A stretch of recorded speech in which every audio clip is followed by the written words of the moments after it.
لوگ آج کل اپنے بچوں کے نام بھی آپ پہ رکھ رہے ہیں. وہاں سے پڑوسی ہمارے بھی دوست ہیں مفتی انس ثنا خان, ان کے یہاں بیٹا ہوا اور انہوں نے نام رکھا طارق جمیل. السلام علیکم ورحمۃ اللہ وبرکاتہ.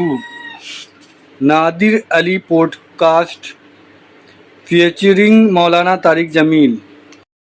اس نے پوچھا کہ میں آپ کے نام پر اس کا نام رکھ دوں.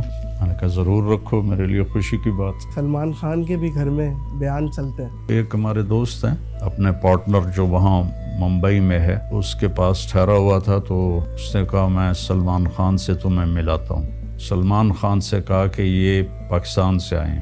تو اس نے فوراً پوچھا کہ آپ مولانا طارق جمیل کو جانتے ہیں؟ تو میرے دوست نے کہا کہ آپ کو ان کا کیسے پتہ ہے؟ تو اس نے ان کو اٹھایا اور پیچھے ریک تھا کہ دیکھو یہ سارا ان کی سی ڈی سے بھرا ہوا. ان کی بہنیں تو باقاعدہ سنتی ہیں, ان کے گھر میں چلتے ہیں.